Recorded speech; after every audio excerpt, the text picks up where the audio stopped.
People say silence means weakness. But what if silence is just preparation? This is the story of a man who was humiliated, underestimated, and broken until the day he turned that silence into the loudest revenge of all. Alex had been working at a big tech company in London for almost 4 years. He wasn't famous or rich, just a quiet guy who came in early and left late. His life revolved around deadlines, cold coffee, and long nights staring at computer screens. His boss, Mark, was everything he wasn't: loud, confident, and manipulative. Mark had a habit of taking credit for other people's work. He would polish their ideas slightly, change a few words, and present them to the board as if they were his own creations. Everyone knew it, but nobody said anything. He was powerful, and power kept people silent. At first, Alex didn't care much about recognition. He thought if he just kept working hard, people would notice eventually. But the longer he stayed, the more invisible he felt. His quietness wasn't seen as focus anymore. It was seen as weakness. One morning, during a major presentation, Alex finally got a chance to show what he had built. But before he could finish, Mark interrupted him, laughed, and said in front of the whole team, "This is why I don't let juniors lead meetings. You're not ready, Alex. Let the professionals handle it." The words hit like a slap. The entire room went silent.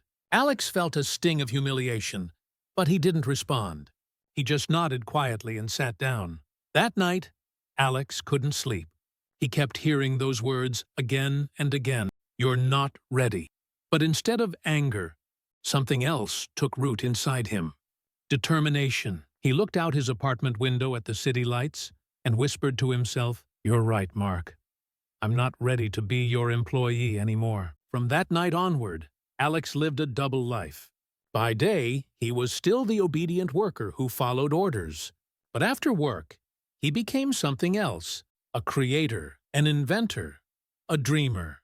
He began developing his own idea, a powerful new software that solved problems his company had ignored for years. His small apartment turned into his lab. He worked until 3 a.m. every night, surviving on coffee and silence. Each line of code he wrote felt like a small piece of freedom. After 2 months of sleepless nights, Alex's project was ready. It wasn't just good, it was revolutionary. Meanwhile, Mark was still taking credit for others' work, pretending to be the genius of the office. One evening, Alex walked into his office with a small brown envelope in his hand. Mark barely looked up and said, "Make it quick, Alex. I'm busy." Alex placed the envelope on his desk and said calmly, "I came to return what's yours." Mark frowned and opened it.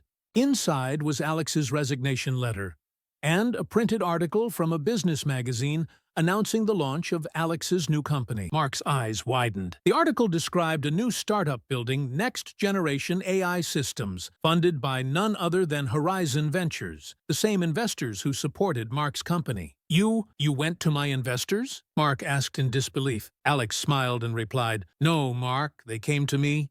They just wanted someone who could actually build something." And with that, Alex turned around and walked out. For the first time, Mark had no words. He just sat there, staring at the letter that ended his control over the man he once called replaceable. A few weeks later, Alex's startup went viral. News headlines called him the quiet genius who left corporate life to build his own empire. The same people who once ignored him now wanted to work for him. Meanwhile, Mark's department started falling apart. Clients left, investors pulled back, and his reputation faded. When a journalist asked Alex if his company was built for revenge, he smiled and said, "No, it was built to remind people that silence doesn't mean defeat. Sometimes silence is just focus. Real revenge isn't about destroying others. It's about rising so high that the people who tried to break you have to watch you shine."